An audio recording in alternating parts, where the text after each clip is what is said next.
is a live production. All right. So thank you, everybody.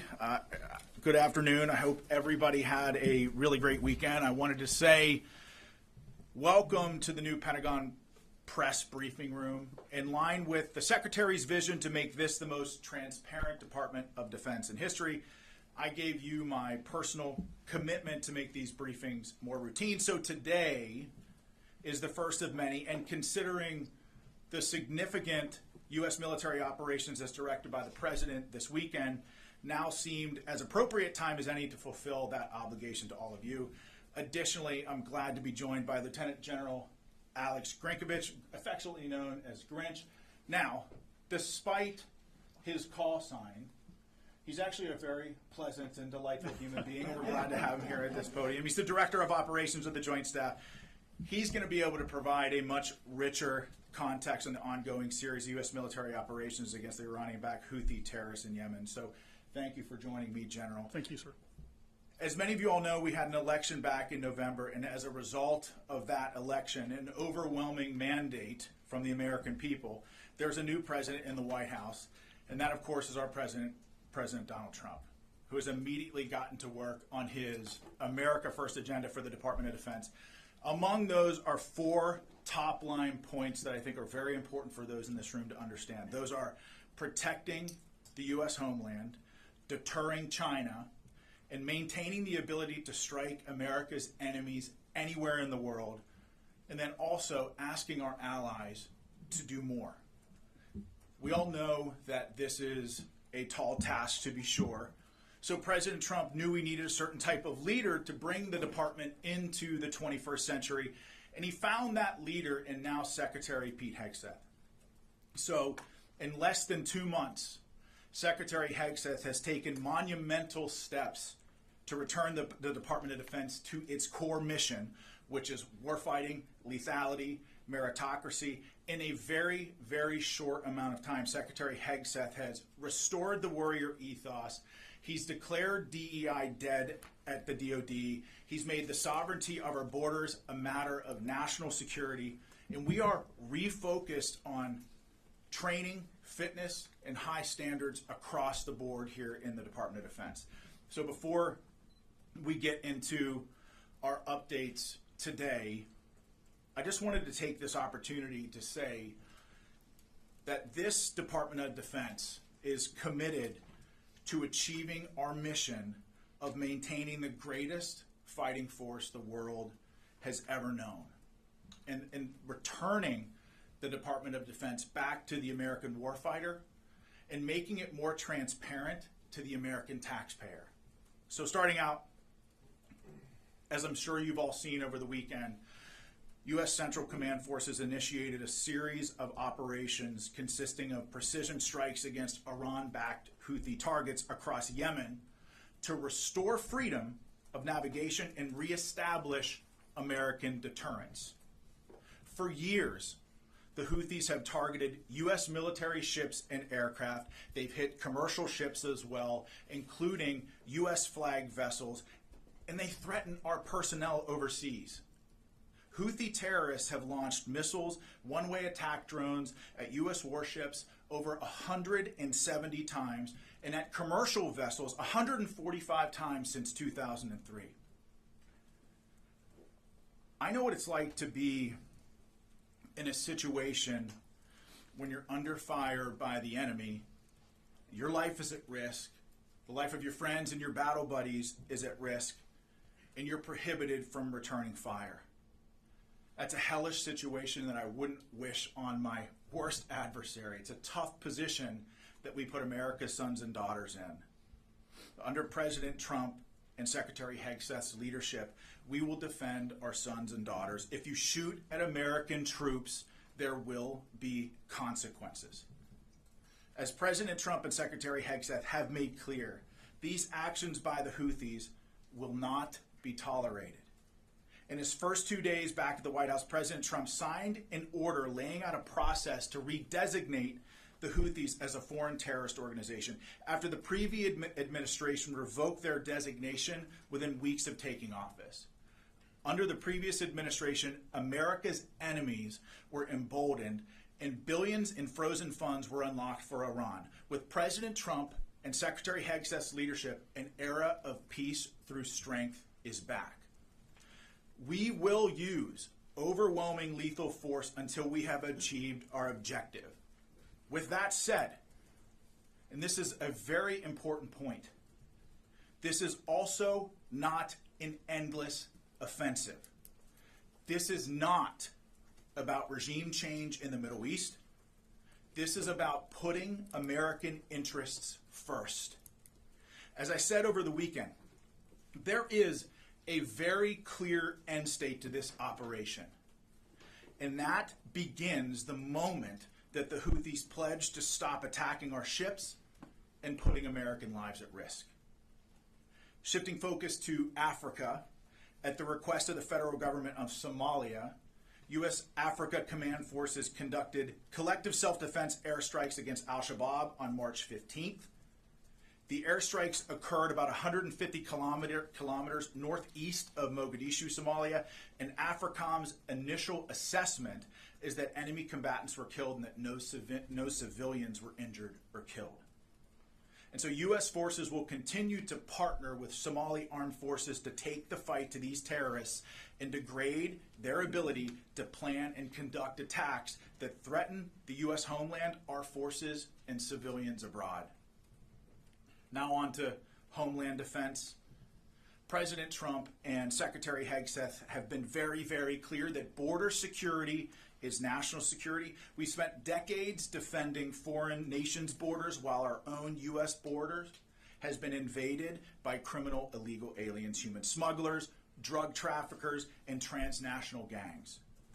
The Department of Defense is proud to defend our homeland and the territorial sovereignty of the United States.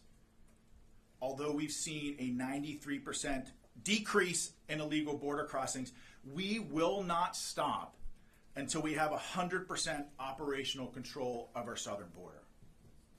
And over the weekend, Joint Task Force Southern Border assumed the mission from Joint Task Force North and reached initial operating capacity. Additionally, U.S. Northern Command announced on Saturday that the Arleigh Burke-class guided missile destroyer, the USS Gravely, departed Naval Weapons Station Yorktown for a scheduled deployment to the Gulf of America. We're actually making some history from the podium today. It's the first time we've recognized the Gulf of America in the Pentagon press briefing room, which is kind of cool.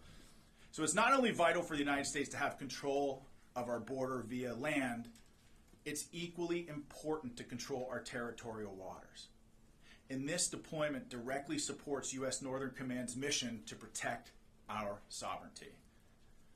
And lastly, Secretary Hegseth spoke with Qatari Minister of State for Defense Affairs, His Excellency Sheikh Saud Al Thani, to discuss operations to eliminate the Houthi threat to American commerce and restore American freedom of navigation. The Secretary acknowledged Qatar's strong partnership in addressing shared security challenges across the region, including Syria and the Red Sea. And with that, I'll turn it over to my counterpart, Grynkewich, for some more opening comments on CENTCOM strikes. General, the floor is yours. Thank you, sir. Ladies and gentlemen, thanks for the opportunity to provide you a brief operational update on our operations against the Houthis. On Saturday, the 15th of March, shortly after 1 p.m. Eastern Time, at the direction of the President, U.S. Central Command began precision strike operations against the Houthis to restore freedom of navigation and American deterrence. The initial wave of strikes hit over 30 targets at multiple locations, degrading a variety of Houthi capabilities. These included terrorist training sites, unmanned aerial vehicle infrastructure, weapons manufacturing capabilities, and weapons storage facilities. It also included a number of command and control centers, including a terrorist compound where we know several senior Houthi unmanned aerial vehicle experts were located. On Sunday, strike operations continued against additional headquarters locations, weapons storage facilities, as well as detection capabilities that have been used to threaten maritime shipping in the past. Today, the operation continues, and it will continue in the coming days until we achieve the President's objectives. Thanks, and I look forward to your questions. And with that, in this very crowded briefing room, I'll take some of your questions, and the first I'll go to Logan from Newsmax. Sean, thank you for taking my question. This really is for both of you. Question about the Bashat. That's Iran's spy ship that has been directing the Houthis throughout this conflict. Is it still operating in support of the Houthis? If so, do you know where it is? General, turn it over to you to address that. Sure. We know that the Iranians have provided a variety of assistance to the Houthis over the years, including some suspected intelligence. We do know that some had previously come from the Bashat. The Bashat is not currently being used for those operations, but we do know that other vessels are contemplated for those sorts of operations, so we're watching very closely to see if they return to the AO. I would also say that, when you look at how the previous administration conducted business with Iran, they really empowered Iran to fund and export terror all around the world, whether it's with Hezbollah, Hamas, specifically with the Houthis. I mean, it's very clear. I think President Trump has made it very clear that he's put Iran on notice. I mean, I'm sure that you saw his tweet today that essentially saying, and I'm paraphrasing, that any shot fired at U.S. forces by the Houthis would be considered a shot from Iran. And this is the president showcasing leadership from the Oval Office and frankly, bringing moral clarity back to the United States of America. We know who the enemies of this country are and the enemies of a free world are. And President Trump has put them on notice, as you saw with Iran this morning. But okay, Gabby. Thank you for taking my question. I wanted to run back to TDA and MS-13 deportations to El Salvador's Terrorism Confinement Center. Do we anticipate to renew that partnership as it will conclude after 1 year? If yes, what does that look like from a cost perspective? And how is Guantanamo Bay factored into dealing with criminal aliens and terrorists, considering this new Pentagon is more focused on securing the border? Well, that's a great question. So I think part of your question about El Salvador should be referred to the State Department. But I'll say that the Department of Defense is proud to defend our homeland and our sovereignty in helping to deport transnational criminal organizations like Tren de Agua. We're proud to support that mission. I don't know, General, do you have anything to offer about Guantanamo Bay and our force posture there? Sure. I just had a couple of things for you, Gabby. We do continue to have a substantial presence at Guantanamo Bay to ensure that we're ready to receive any illegal aliens that the Department of Homeland Security would like to send there. We're monitoring their requirements closely, and we're in daily contact with them to make sure that we can meet them to the best of our ability. Tom? Sean, if the Iranian ships are operational, start helping the Houthis, will they be targeted?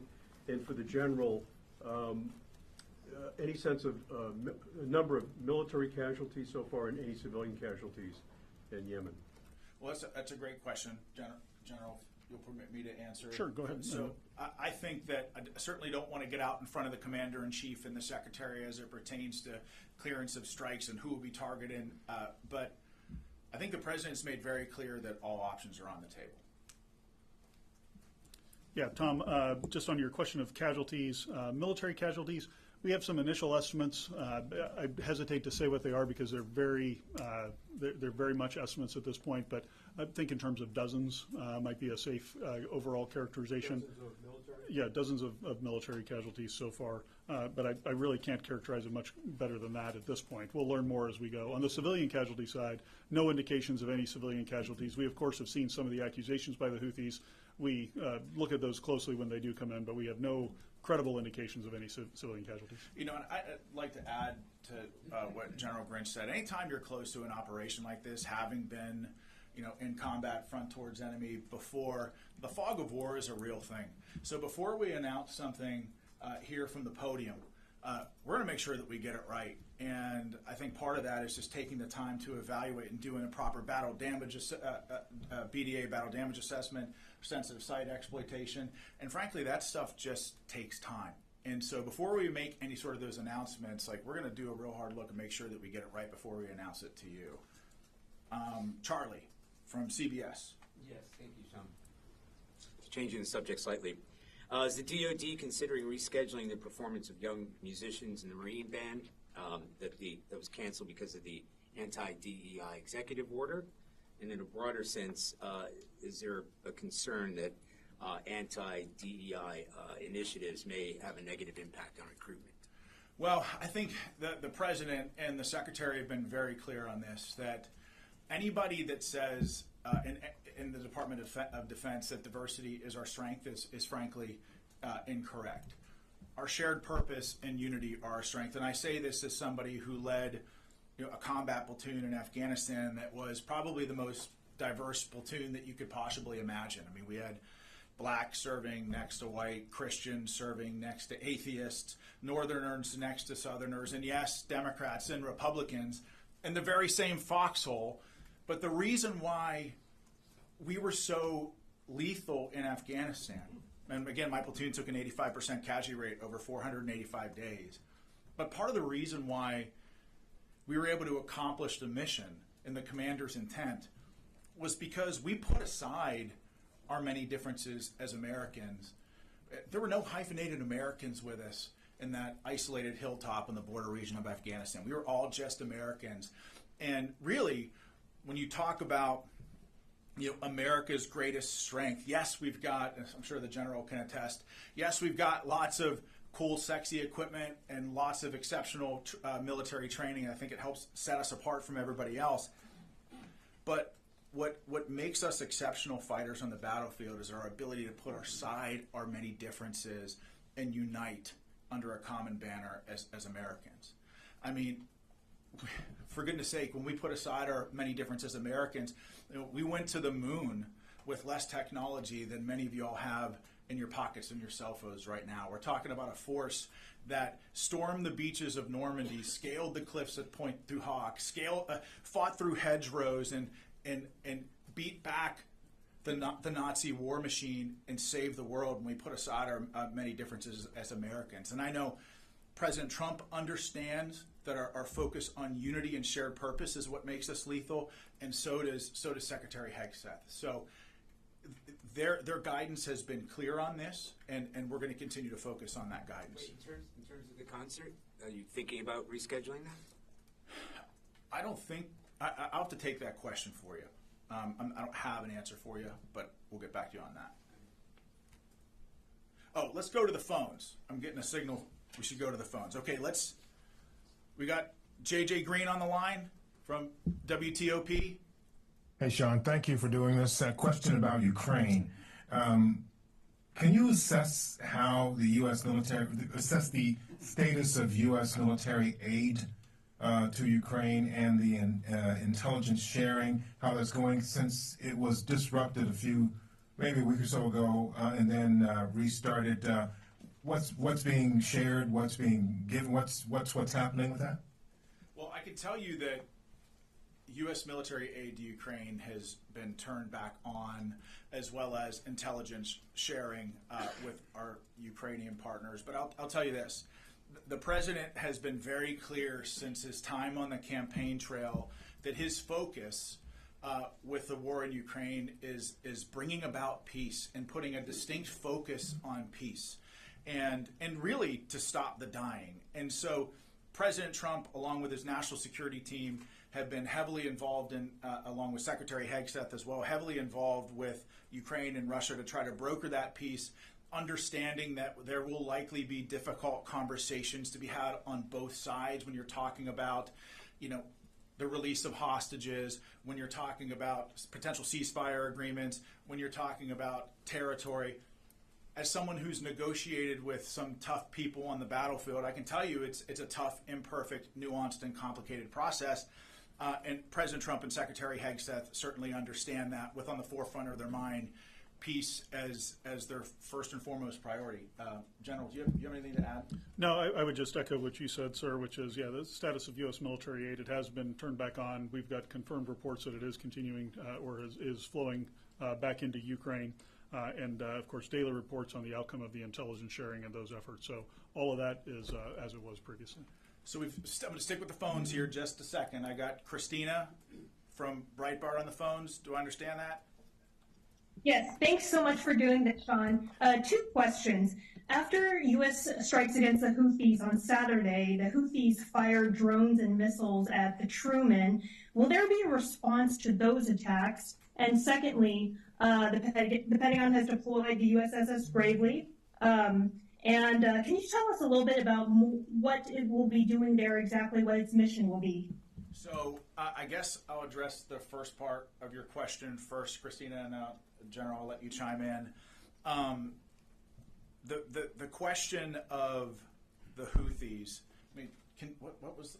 Remind me what the first part of your question was, Christina. The shots we took at Yeah. Will there be a response to the Houthi attacks on the Truman? Sorry, it was that. I got you. So, first of all, we did get reports of the Houthis firing ballistic missiles and some one-way attack drones against U.S. forces in the region. Those attacks were largely ineffective and didn't come anywhere near U.S. forces in the region. Again, the commanders in command of those vessels were, they were completely on point with regards to defending. They were not effective attacks. And so I would also say the second part, the answer to the second part of that question is that the response is ongoing. I mean, this isn't, there's going to be, as I mentioned, a very clear end state to this. And I think a lot of that has to do with how the Houthis respond. Firing at U.S. military personnel in the region and shooting at our ships and shooting at our drones and putting American lives at risk is not a good way to end this conflict. The Houthis could stop this tomorrow if they said, we're going to stop shooting at your people. But they've clearly chosen not to do that. And so this campaign will be relentless to degrade their capability and to open up shipping lanes in the region and to defend our homeland. But General, thanks, Sean. The only thing I would add is, the Houthis claim to have tried to attack the Harry S. Truman. Quite frankly, it's hard to tell because while we're executing precision strikes, they missed by over 100 miles. So I would just tell you their effectiveness, I would question anything that they claim in the press that they're doing or not doing. It's very hard to tell what they are just based on their level of incompetence that they've demonstrated so far. Yes, that's correct. There's also been a number of other attempts to interdict vessels in the Red Sea using UAVs and some cruise missiles as well. All of those have been easily defeated by our fighter aircraft that are there. General Grinch throwing shade at the Houthis from the podium. I love it. Some of the folks in here know that my previous job, I dealt with the Houthis quite a bit. Yes, you did. Yes, you did. Happy to throw shade at them. On the question about the USS Gravely that you had, Christina, so she's deploying under General Guillot, the commander of U.S. Northern Command's authorities for maritime homeland defense missions.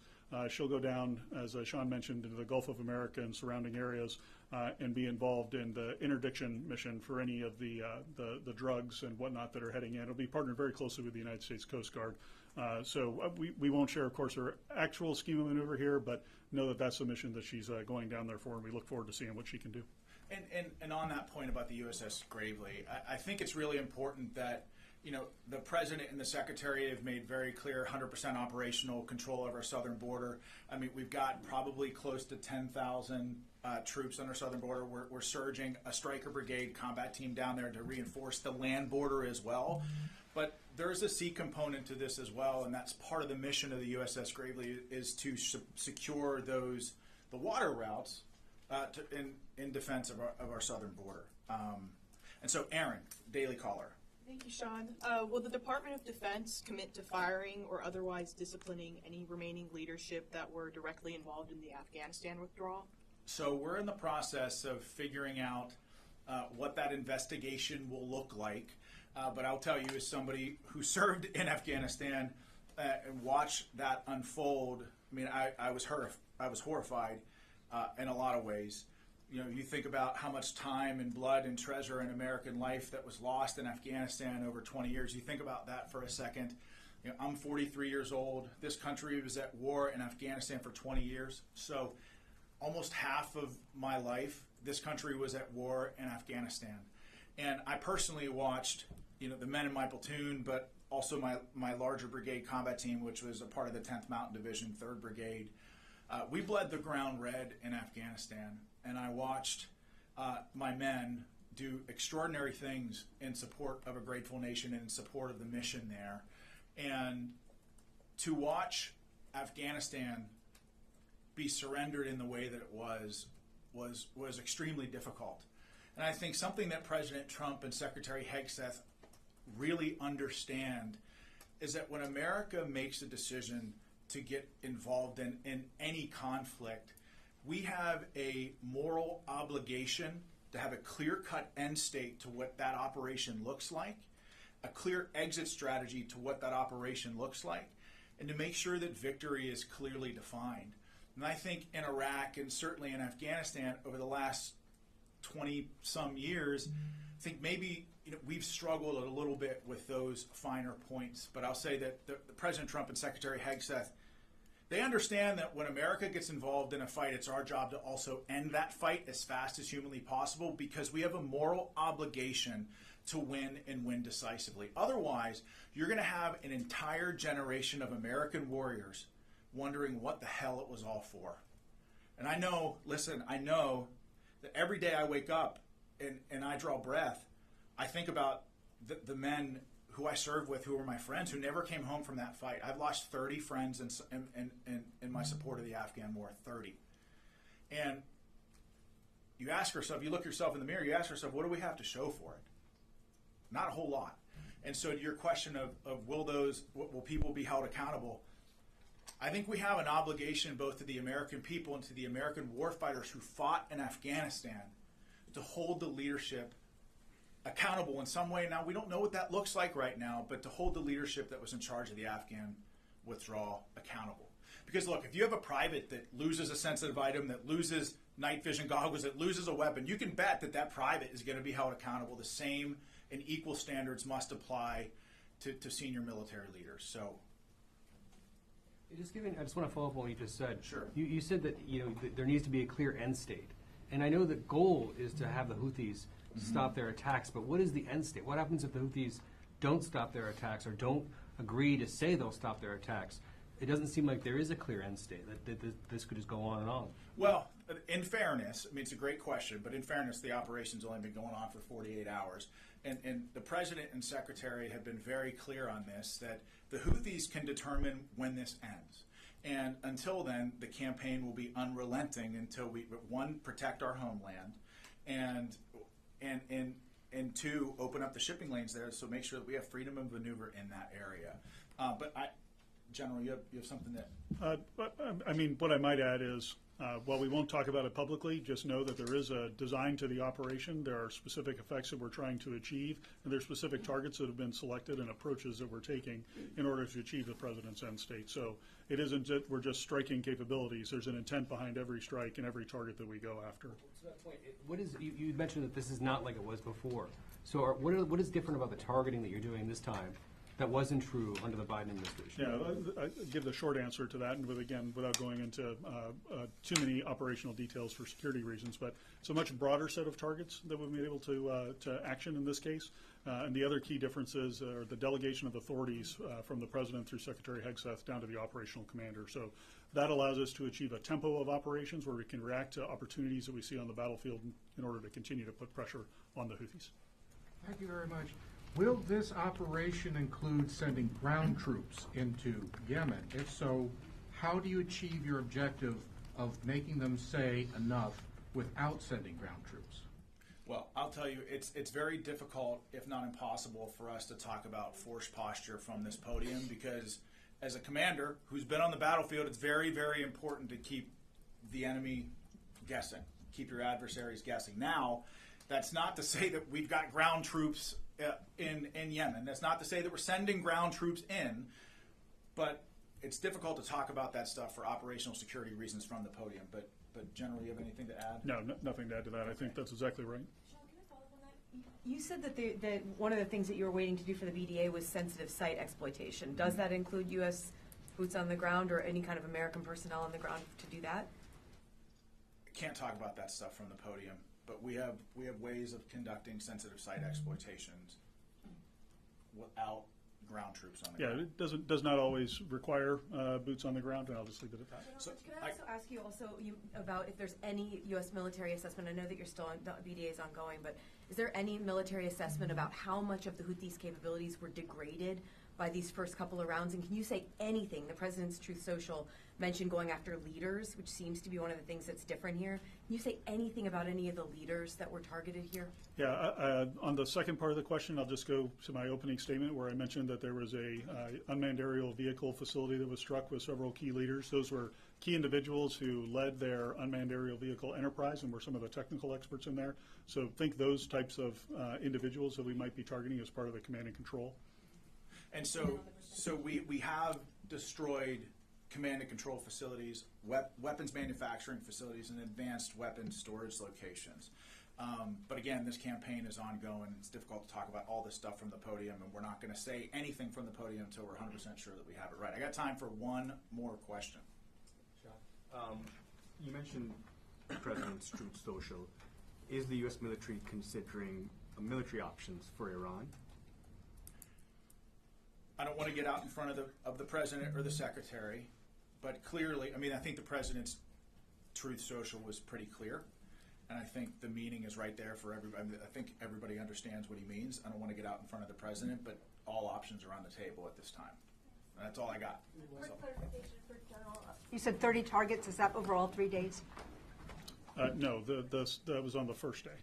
And it was over 30 targets, so not a specific number for you, but over 30 targets, multiple locations, and then additional targets today and additional targets yesterday on Sunday and additional targets today that obviously I won't go into because they're executing now. So thank you, everybody. Listen, we're done. There will be more of these, I promise, but thank you. It was a great first press briefing. Really appreciate you all and your commitment to telling the story of the warfighters. But thank you. We'll see you next time.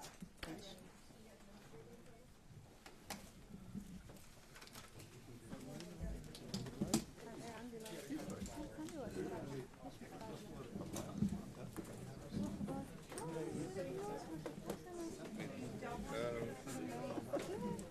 Sorry. Hey, before we get